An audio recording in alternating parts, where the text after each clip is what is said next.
Appreciate you rolling here. We're bouncing. We're ready to go. It's a Wednesday, 11 a.m. Eastern. So you know what that means. Eli's in the house. Eytan's in the house. James is in the house producing the show. And you are here for the ride, all right? At DeGen Eli, at Shander Bets. That's how you can follow along if you so choose on social, which essentially is just Twitter, right? Like, do you have any other social accounts that you are active on outside of Twitter, Eli? Or is social just another word for Twitter for you? So I keep telling myself that I'm going to get back into the Instagram swing of things. Because actually there's like a lot of studies that show like one follower on Instagram is worth like 10 times the amount of followers on Twitter, just because of like, one, like the conversion value, that like your audience is way more engaged, and two, because there are just way more people on Instagram than Twitter. People don't really realize that either. Right now I'm telling myself, okay, for baseball season, we're going to be back on the Instagram swing of things. 5 reels a week, stories every day. It's just so much work because you have to put like, for me, because I'm like a perfectionist with content, I have to put like an hour plus of like just editing to get a reel out, and it's like, I don't want to do that. You know what I mean? Right. But for baseball, the Instagram is going to be going full blast. I'm gonna make that commitment. It is the same as my Twitter, except there are 2 underscores in between DJen and Eli. If you want to follow me on Instagram, can't you just put the same video up on both sites? Like, why are you doing extra work right now? Just put the same video up on Twitter and Instagram. So I don't put videos on Twitter because it takes me too long to edit. All right, well then work reverse. Justify what you're doing as far as time spent on Instagram by putting that same video on Twitter then, right? Yeah, maybe. We'll see. Do you want to build the Instagram following up though? Do you want to do that? Fair enough. Yeah, I've been in the IG streets with OddsShopper, and surprisingly, stuff with me just yelling is done a lot better than like rational reasoning behind why I'm selecting a pick. It's just, you went against Mahomes, you losers, and that blows up for some reason. So. Oh yeah. Just yell into the microphone and have a hot take. Like I started to edit one about the UFC being stupid, basically, and I didn't end up getting it to post it because like the timing didn't work out and all of that. But I think it would have done really well. Just me calling Dana White an idiot, pretty much, which I'm more than happy to do at any given time. Yeah, look, I think that if this is a sport we'll talk about today, you've got some UFC plays, right? Both of us have some golf stuff. I have an MLB futures ticket. Hutch Boy's in the house. Love that. This I can't wait to roast you for that one. Yes, and look, I can't wait to get ahead of the CLV, which I'm told is like the living, breathing end all. If you get CLV, but Books calls it a CLV trophy. You are going to get a CLV trophy for that, my friend. And you know what? I'm going to put that up on my wall. I'll have one made for you. I'm going to have one made for you. I don't know how to. Anybody in chat have a hookup on where to get a trophy made and delivered to Shander Bets, because I'm going to have a CLV trophy. I love it, man. I love it. Goldboys.com, oddshopper.com, the Discords here, the 2 Discords, of course, with Goldboys and OddsShopper. We have a lot that will continue to remind you about. If you're in the house, the thumbs up would be welcomed here. This bet was up earlier on OddsShopper, and it's still hanging here. Now, it's not the number 1 overall play that we have, but it's one there. James, if you don't mind, I just wanted to throw this out for everybody so they can kind of see why. I tweeted this earlier. It's the De'Aaron Fox one. So all you need to do, just if you hit that arrow, there you go, my friend. Thank you. It opens up. This is wild right here. This opened at -115 on Caesars, under 6.5. There were a couple of other books, Eli, that were at 6.5, but you were laying -230, and they rightfully so dropped to 5.5. I don't know what's going on at Caesars. I don't know what De'Aaron Fox has done over his last 10, 15. I don't know what De'Aaron Fox's assist numbers are on a Wednesday night at Denver over his last 50 attempts. But I know that I'm getting a hell of a play here going under 6.5, where I don't even need to lay. I'm still ahead of the market at -142. This just seemed like a broken bet that I wanted to bring up real quick. And even you and I, who at times despise betting in the NBA, can appreciate this one. I do love that, and I mean, I just kind of made fun of CLV. This is a really good example, I think, of just finding value in the lines, right? Because if you look around hard enough, by the time this closes tonight, you probably have an arbitrage or an automatic hedge available before tip off here, and you can lock yourself into some profit. And that's really where a tool like OddsShopper just makes it a lot easier to be profitable in this because it's not easy to do. Kind of on that same note, I'm seeing Tyrese Halliburton over 18.5 again on Caesars minus 109. That seems just like an interesting number. FanDuel has him at 19.5 for plus 100. I know he let a lot of people down couple nights ago where he only scored 9 points, but I like him for a little bit of a bounce back here against what should be a soft matchup defensively for him. The volume has been creeping down a little bit. This is not a guy who really stays down volume wise. I don't think he really has 3 games in a row of limited shots. So over 18.5 points for Tyrese Halliburton minus 109 on Caesars. Kind of on that same note, finding some value in the line. I think is a play I'm going to like a lot tonight. Love that, man. At home, right? New Orleans just played last night. They beat the Knicks. This is a tough one, second leg. And it's not just the second leg of a back-to-back.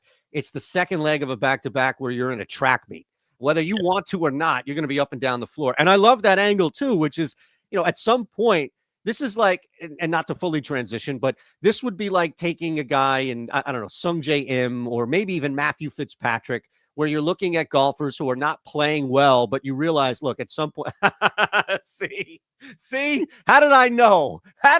Sung Jae, that's probably the only place you can attack that.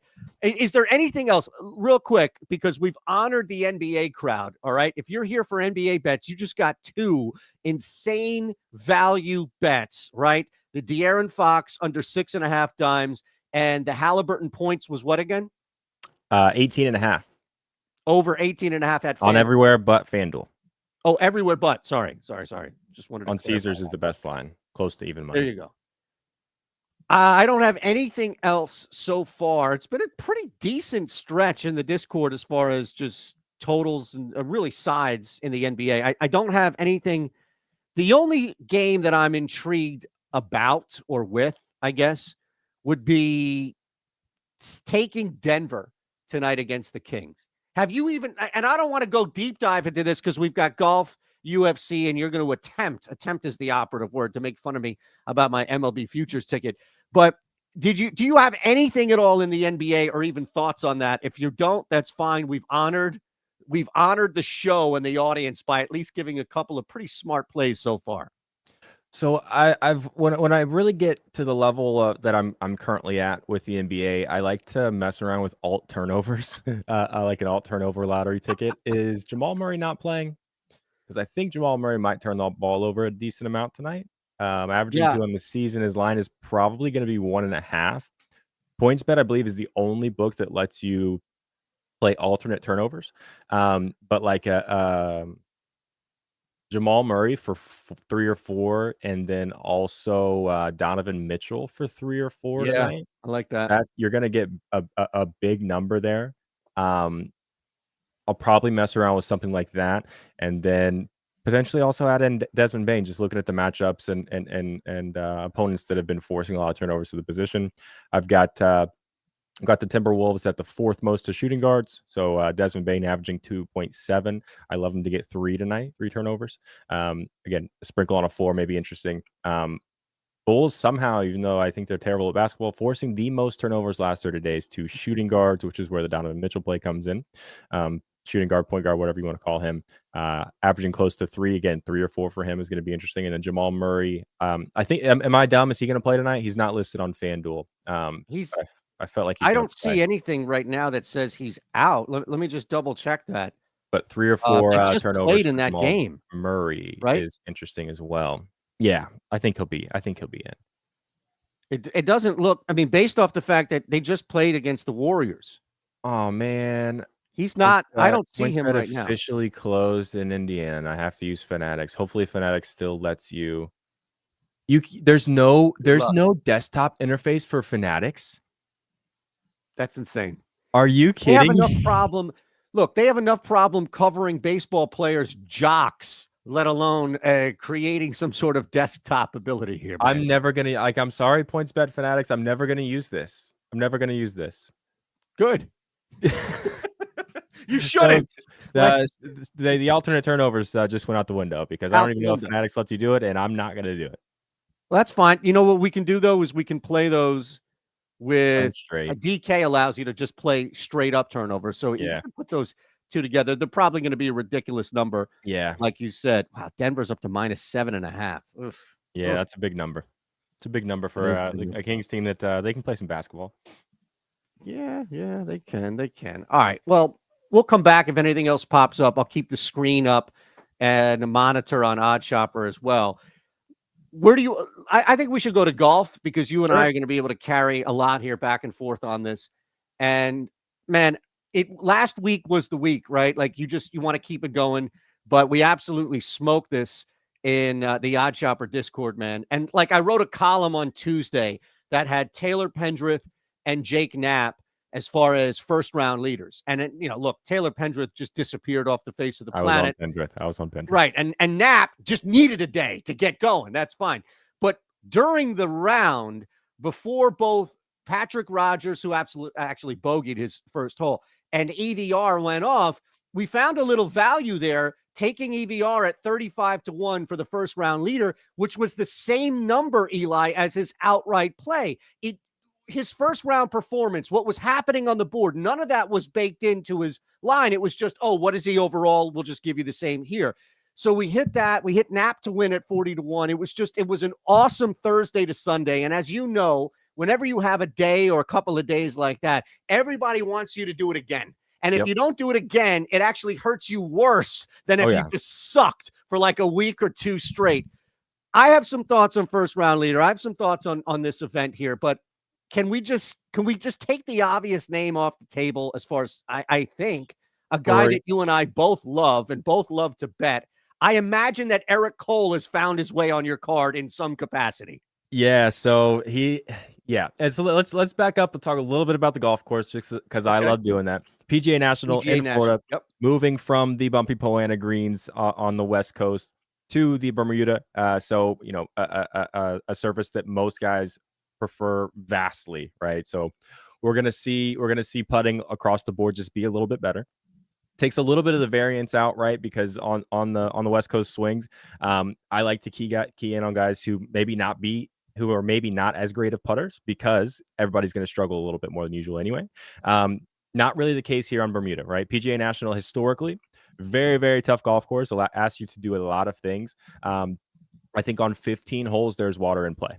Right. So me and you go out to PGA National, let's be very generous and say we both average a score of a 90. We're probably shooting 115 at PGA National. I am at least, because I'm going to hit minimum 12 balls into the water.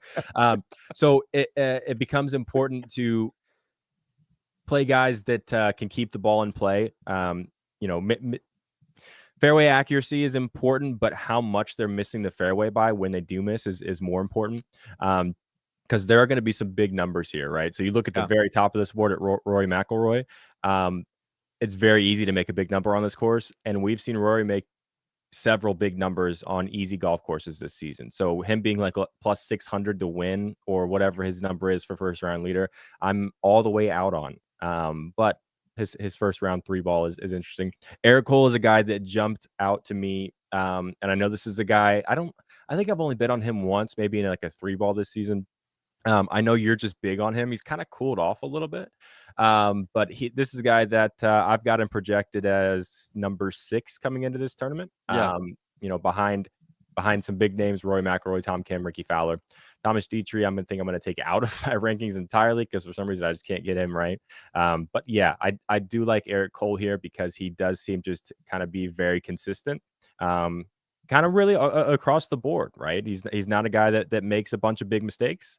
Not necessarily a guy that's going to go out and shoot a 61, 62, 2 out of 4 days here, but very consistent golfer, very good golfer, and you're getting a big number for him, plus 3,000 or something for him to win it, plus 2,800 on FanDuel. But yeah, I like me some Eric Cole. I actually boosted him on the DK, the plus 300 to get to 31-1 there. And look, I think what jumps out at me is that even in the Farmers, like that was the one outlier, I think, where, he truly struggled. But you go back to the Amex and he lost strokes in some key areas. Like he was brutal off the tee, terrible as far as on the green is concerned. And he managed to finagle his way to a top 21 finish right there. coming off the Genesis, I think is truly where I'd like to focus. Like the waste management, it's its own entity. Clearly, you're dealing with a different environment as a whole. But speaking of which, this is a guy from Florida, right? Delray Beach. He knows the weather. He knows the wind. He knows the conditions. Knows the it's greens. not just the water on the ground, right? You have to worry about. I think it's only going to rain on Sunday, but the wind is madness. He, at his best, he reminds me of not a poor man's, but like a middle income man's version of Sungjae. Where Sure. when Sungjae was truly on, I think you could speak to that. Except the difference is that you could find a 62 hidden in at least one or maybe two of those days. That's where I think Cole needs to take the leap. But this is a familiar spot. It's a familiar area. He's playing well enough to handle any field. And it's just an auto bet for me. Absolutely. We have to get the obvious out of the believe I could be thinking of somebody else, but I believe this is a guy who played he went to college in the area, and this was almost like a home course for him. Does that sound right? So he's very, very familiar with this golf course. He's going to be very familiar on Bermuda and comfortable. And like I said, you need a guy who's not really going to make the big mistakes here. And I think Garrett Cole is one of those guys. Another guy jumping off the page to me is Tom Kim. Very high in my rankings. I've got him number 2 behind Rory, who again I don't love Rory this week. Bobby is asking, is it Rory's turn to lose? From an odds perspective and a skill gap perspective, I guess that it's not really close when you look at the talent that Rory McIlroy has to the next best player in the field. It's a pretty large gap, right? I don't like plus 600 or whatever it is. Because again, we've seen him make some big numbers on some easy golf courses, kind of play himself out of tournaments on Thursday and Friday on some easy golf courses or easier. This is one of the tougher courses they're going to play. Now they did make some of the fairways a little wider. They're playing 10 as a par 5 instead of a par 4. So we're not going to see a single digit winner this year. I don't think. It might be closer to 20 under that wins this tournament, but it's still a very tough golf course. And there's, again, water in play, 14, 15 holes. So I don't love Rory. All right, here's what's interesting. And I'm going to put James on the spot. If we can get back to Odd Shopper, and if you can go to the premium betting tools, the Plus EV bets, and then we'll just have to select golf here, right? Same page that you're on. Sorry, James, you were already there. And if you select golf on the bottom left there for sport, right? So keep going left. There you go, sport. And then once you hit PGA, you can go 2 over for bet type, or right before bet type, right, bet category, and that's tournament futures. Now, I'm a little intrigued here because he was sitting at 750. Now he's moved at both 365 and MGM. He's moved to plus 800. That's, now, again, I don't know why or how, because you're right. He's at 7-1 at DK, 7-1 at PointsBet, who, RIP. But creeping upwards to 8-1, I can at least start the conversation. We have the true odds at 658. So there's a little break there. I would not take him at 7-1, but for some reason he is bumped up at 650 to 7, and now 8-1. I don't know who is taking all this extra money to soften out the Rory number or market, but all of a sudden that just seemed a little appealing here. Not to say that I would slam it, but at 8-1, he becomes a little bit finesse in the house. Thank you, sir. He becomes a little more viable as a commodity. Hey James, I kind of broke my screen here. I don't know how to get out. Like I double clicked on trying to expand the Shander screen, and I have the chat full screen, and I don't know how to get out of it. But not seeing me is not a bad thing. Again, there's a large skill gap. I mean, who's the second best player in the field? Tom Kim maybe, or there's a pretty large skill gap here. That fixed it for a second. Wait, what did I just do? What did you do that or me, James? No, I'm not touching anything. I have a great view. I get me, I get you, I get the show on the bottom right, and I get the chat on the bottom left. Don't touch anything. All right. Hey, James, can you hit the highlight director button or something and see if you can fix it for me? And then turn it back. Yes, okay, we're back. Thank you. That did it. When did they start doing this particular video? I'm be honest, it's been a little inconsistent because I like to bail sometimes. It's fine. But I had yeah, a little issue too. it's been a while. Yeah, every week, 11 a.m. Eastern Standard Time. Eli and 2 months, Shander. maybe, right? This is a great show. This is a great. Didn't know Eli was capable of that kind of beard. Yeah, 30 days and counting. 30 days and counting. FTP. Holy shit! Looks a lot better. It's what I always say. Looks a lot better on webcam than it does in person. It looks What pretty good on happened? camera. What's that? Like I can see it already. So I have a lot of Mediterranean in me, and my will not grow out or long. Like I can't grow a ZZ top. I have, and I can say this because I'm part of the tribe, right? I have like a Jufro that will grow on my face. It's awful, Gotcha. especially as like a balding head here. So I just like to let this thing grow because it's basically like a bushy thing. Of course, my wife at some point draws a line and says, "Look, if you want to get near me, then we're going to have a conversation." Where does that go for you? Like, how does that grow out? This is the longest I've ever let it go. I have no idea because usually like it took a long time for it to not be just super patchy, and in real life it still looks pretty patchy. But I have no idea. It was I think October 1st is when I shaved the mustache and decided I'm going to give the beard a college try because you have to, if you want to win a home run parlay, Shane, I don't know if you know this, you have to have a mustache. It's just, is that right? Okay. Portman won several home run parlays last year. No mustache, and I don't know how he did it. Like there's something with the cosmic laws of gambling. If you want to win $8,000 off a $5 bet for home runs, you have to have a mustache. It's just a rule. Wait, So is this mustache only, or is this mustache including a beard? no, mustache only. You didn't know what that? about Jerry? He doesn't have a mustache only. He's that. He doesn't count. Okay. Yeah, Jerry just doesn't count for me anyway. But yeah, so I decided I was gonna, let the beard grow. It's been since October 1st. I have not shaved. I've trimmed a little bit. For some reason, this right here, like the right side of my chin, gets super long. So I've had to clean that up a little bit. But no, nothing. And I have no idea where it goes from here. Got another 30 days to figure it out. And we'll see. But then after that, it's baseball season. It's mustache time. My wife, I was gonna say, my wife has learned that whatever she wants me to do, if she starts telling me to do that with facial hair, I'm gonna probably do the opposite anyway. So she just leaves it alone. I have no idea how she feels about the beard or the mustache, but she kind of knows better. She said, "I don't like the mustache." Seen her in 30 days. Mustache is not going. I haven't seen her in 30 days. Yeah, right. But anyway, what the hell were we talking about? All right, let's close the golf convo down because we got to get to a couple of things before we get out of here. You've got some UFC plays. That's why Finesse is here, by the way. Finesse the Books, shout out to FTB in the house, is here to judge your UFC plays. That's all I know here, all right? He was going back and forth with our guy Loctopus on Twitter the other day about the Boston Celtics. Yeah, Finesse is all fired up. Oh yeah, he gets fired up. So three balls to me have been the market for PGA. I haven't done great with outrights, whether it's winner or finishing positions, but I've been doing really, really well. Three balls, like 4 weeks in a row now. As much as I've kind of talked trash about Rory, plus 100, and this is all just FanDuel odds. I'm going to shop them before I bet them. And I've got 5 kind of circled right now. I'll probably cut one out and only play 4 of these, but I like Rory at plus 100. I like Tom Kim plus 160, Christian Bezuidenhout or Seabez plus 130, Sung Jae at plus 160, and Maverick McNeely at plus 140 are all 3 ball bets that are kind of jumping out at me. Like I said, I'll probably go from 5 down to 4, play them all straight, and then play them all in a 4-leg lottery ticket. The big numbers here, like Tom Kim at plus 160 in that group, I don't fully understand. Same thing with Sung Jae at plus 160.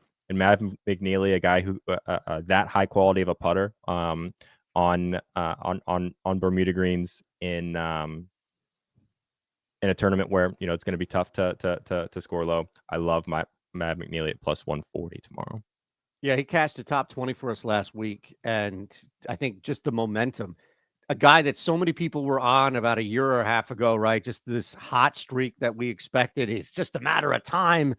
And then, of course, he panned out and did not. But I definitely agree. There's an angle there. I'll give you 3 real quick. These are outrights, but also top 20s. And I think that's where you can really find some good spots here. Russell Henley, you just look at the course. You look at the familiarity here.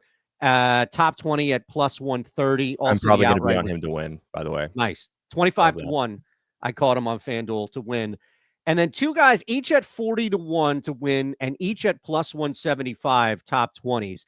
Keith Mitchell, I'm a little surprised. Actually, you can get him at 60-1 for a first round leader on 365.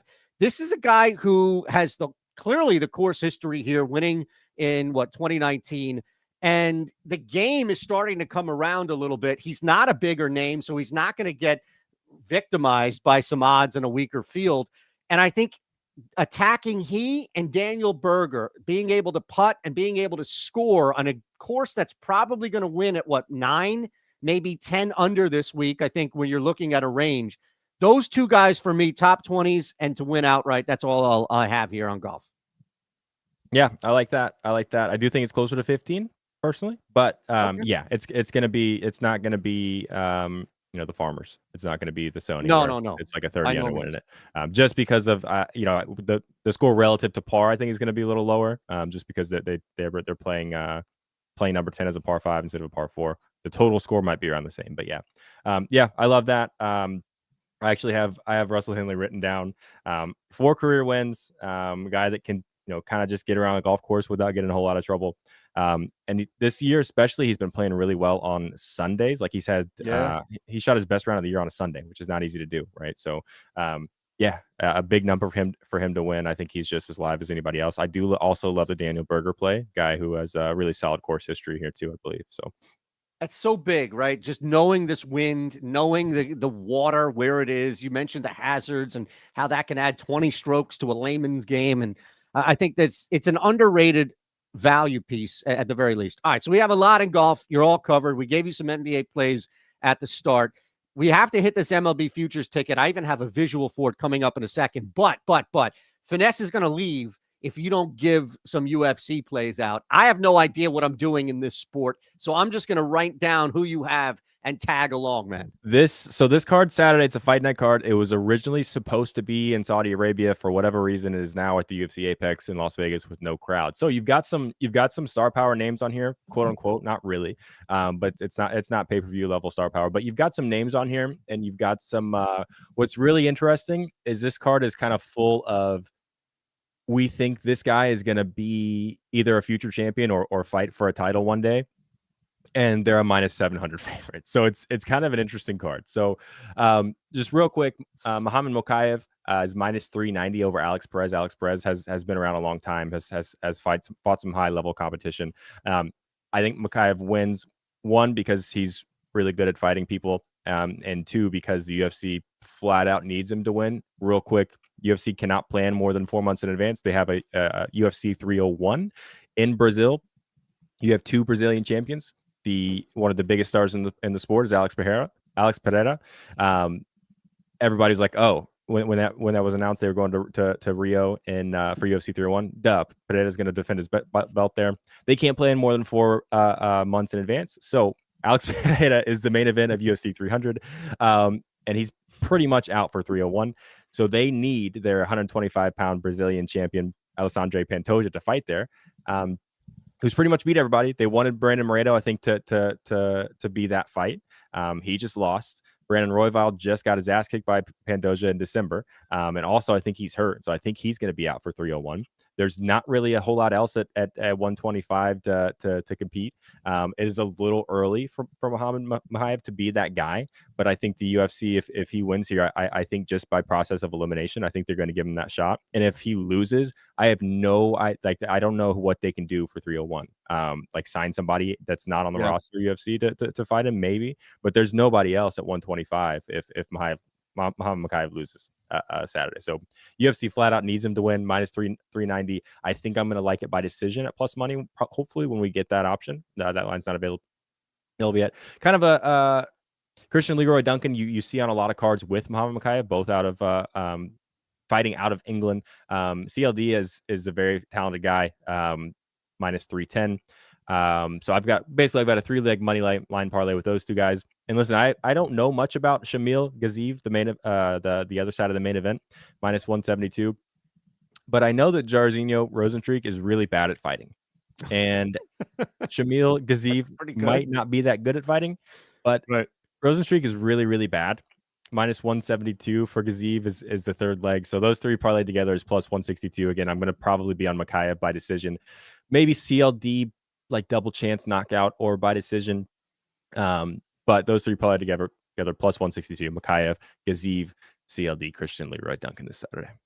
Any thoughts real quick on Bobby's suggestions? Kurt Angle by submission, Val Venus by KO.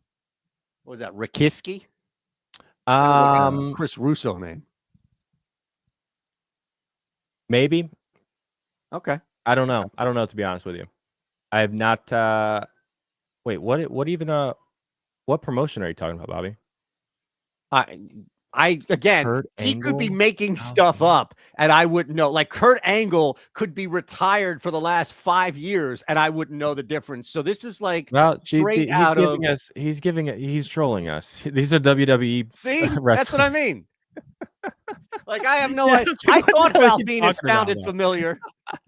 Because I didn't want to look totally dumb, but I was like, I don't know who those three people are, but I'm pretty sure they're not fighting the Apex Saturday night. But there was an old radio host here in Philadelphia who would get beat. It happened like 3 times, and how it happened 3 times, I have no idea. But the same guy would sneak in, and it was just amazing. This was right about the start. This must have been like 2005 or so. 2000. So Madden was full on, and what a guy was doing was creating a player in Madden and calling this host up, who will remain unnamed here, and say, well, what do you think about Val Venus? I got him pegged for 350, yards rushing. Was this radio host you? No, because I'm you should have said yes. That would have been hilarious. Trust me, I was actually there.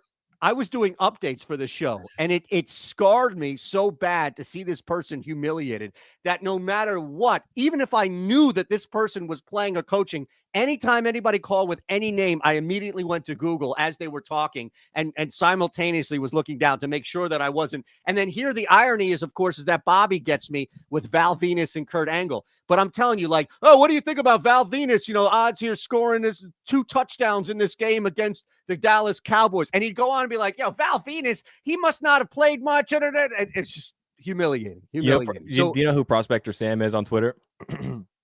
Yes, I believe so. Like we used to not have very many people watching our show. Like we would have like 20, 30 people on a primetime slot, and be like, that would be a pretty good show for us. So the chat wasn't super active. I would just immediately, someone comes up in the chat, I'm reading it out loud without really processing anything because I'm just excited to have some activity there. And Sam would always say something really, really stupid and out there, and I'm like, what are you? Oh, that's just Sam, guys. Never mind. Disregard. We got him. He would get me. He got me like 5 times in a couple months strand. That's great. That's great. I'm telling you, man, just let us have it by all means. Most likely we deserve it. All right, before we get out of here, and James, if we have this ticket up here, I want to see Eli's reaction. I already know what it is via text, but I haven't seen his face here. And then, like, I'm legit curious as to why, and let me just find the current value for this ticket, why you are so offended by me taking the Minnesota Timberwolves, or in this case, the Minnesota Twins, to win it all at 40-1. Like, you were so disgusted with me posting this screenshot to you, James, NJC, and myself in our text about why this was a great futures play. You you had no part of it. I don't think they're going to make the playoffs, Shander. They're 20-1 right now. Just so you know, they are 20-1. I am riding 50% CLV before a pitch was even thrown. Yeah, I think you probably got that before the Margot trade, maybe.